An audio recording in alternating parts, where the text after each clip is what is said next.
Greetings. Hey, this is Mark coming to you from Baker's Green Acres. And I've been meaning to get back to this this latest operation that I'm working on. And I think last time I kind of portrayed it in sort of like it's just a hobby light or just kids bunnies, you know. And I was kind of thinking that way too, because when I had bunnies when I was a little kid, they were just pets. I remember their names. We started out with two of them, Benny and Rosie. And we wound up with a lot of them. And it was not intentional.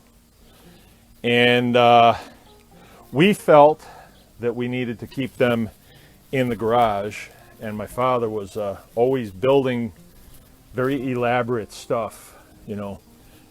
And he built this rabbit hutch that had drawers on it that we could pull the drawers out, and the manure would fall down into the drawers, and it would be easy to clean it out, but it didn't work. I'm going to tell you that it didn't work because it builds up faster than you can imagine. So the reason this is important is because, like any operation that we're going to do in a homesteading operation, we want to make a gain. We don't want to raise rabbits, but they cost us far more than if we could buy them at the store. We don't want to do that, because then all we have is bragging rights, and they're not worth anything. So we want to keep this at a place where we're going to make a gain. And a good way to score that is financially. You know, if I was to buy a rabbit like that at the store, these things dress out about 6, 7, 8 pounds. It would probably cost me, I'm thinking, probably going to be about $4 a pound, maybe. I don't know. I've never bought rabbits from the store, but they are expensive. So here, all I've done here. So I want to talk about the facility a little bit. All I've done is I've taken 2 of these dog crates that in our chicken processing business, people leave them here all the time. And then they'll sit around, they don't come get them. So we utilize them if we can. So I've got 2 of them here, and then I built this pedestal. See, I've got just a leg here, and then I screwed it to the building. So it's up against the building. It's on the north side of the butcher shop here. Rabbits really need to be in the shade. They cannot handle direct sun. It'll do them in, actually. So they're in the shade. They don't need a lot of sun, but this location is going to give them a little bit of sun just in front here. See, because there's the roof up there. All right, and the sun would be south, of course.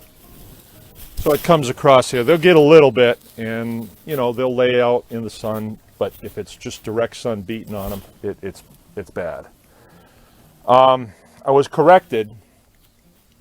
When I want to breed them, I'm supposed to take the doe to the buck.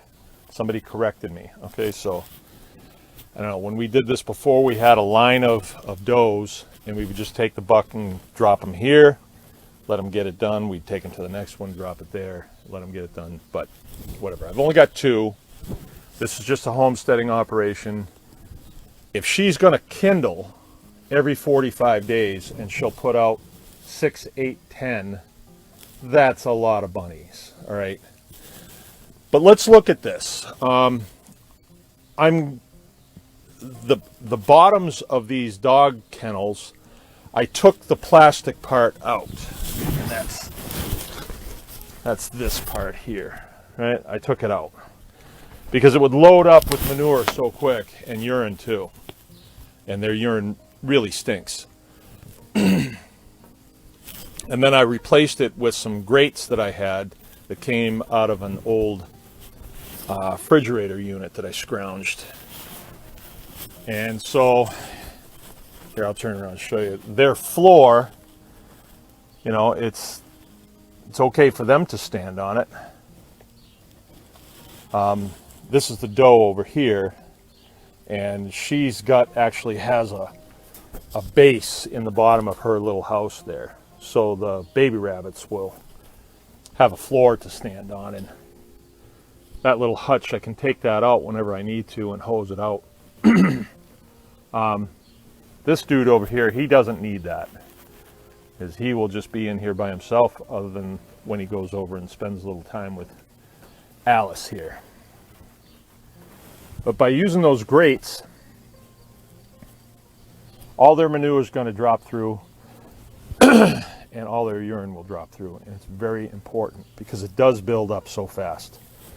Okay, and then I did this off the ground intentionally because I wanted a little space under there, because as this builds up, you know, this is kind of in our common area, I don't want it to stink. So I've got a tool here, like a claw, that I can reach under there and I can aerate that, pull it towards me and move it around and stuff.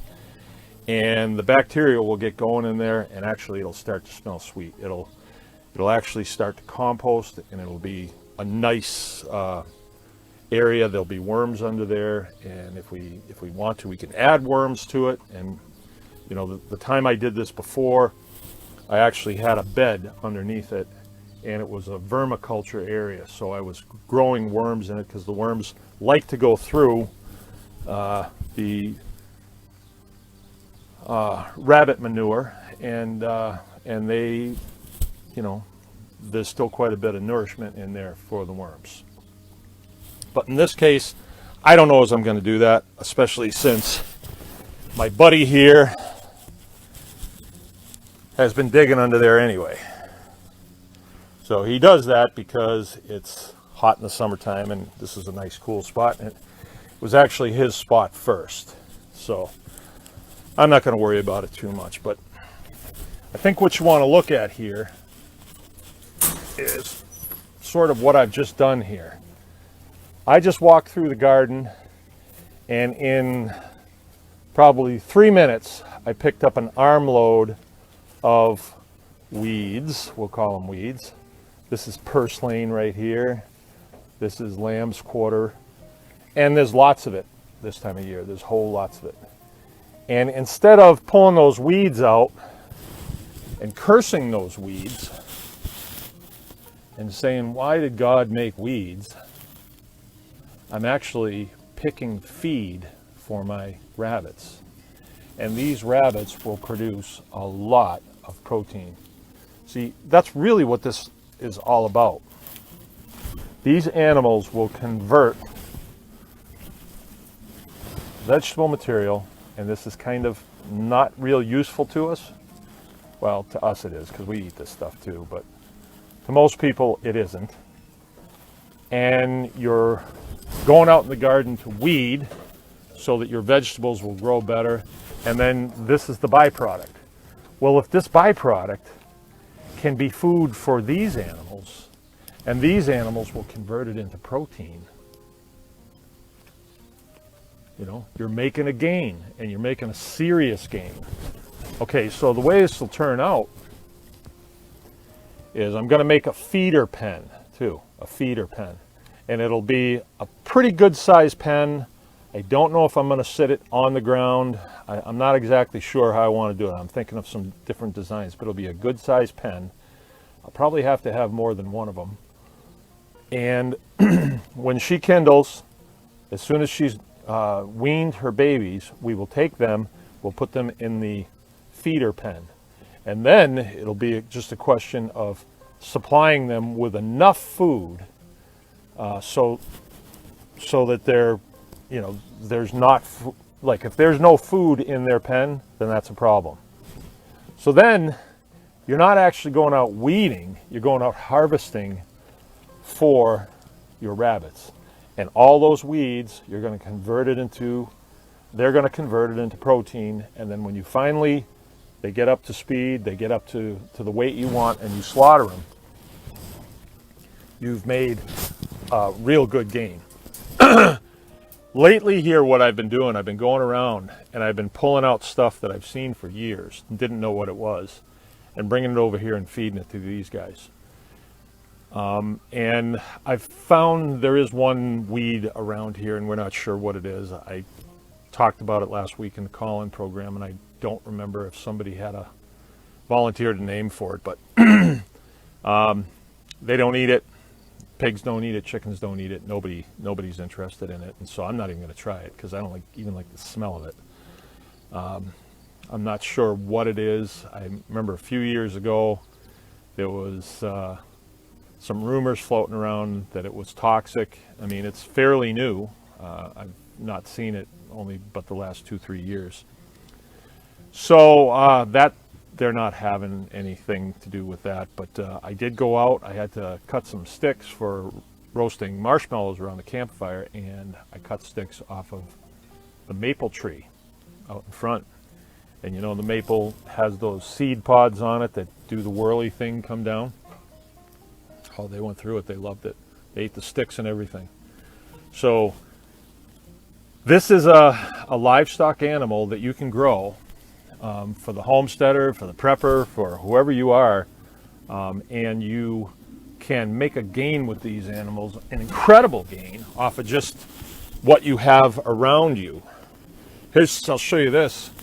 You know, I had this junk bread contract, and one of the things that I get a lot of is these muffins. And usually when we get them, they're too hard to do anything with. I mean, like, we can't eat them. And, you know, the pigs eat them.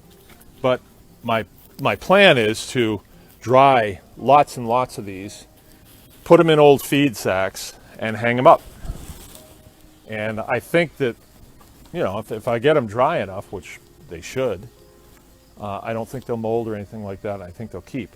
Then in the wintertime, when vegetation really isn't that easy to find, I'll start feeding them a lot of this bread. They do really well on it, and they like it. So, all right. So if you get after this, don't think about it like it's just like kids' rabbits, it's a kid's project. No, this can be a very good, legitimate source of protein for your family. And when it comes to eating rabbits, you don't have to eat rabbits like you do chicken. That kind of weirds people out sometimes. You can just crock pot them and then pick the meat off, and then you can do stuff with it. And you probably wouldn't even know that it wasn't chicken, in my experience. Okay. I'm going to get to my campfire. It's Mark, Baker's Green Acres. Anyone can farm.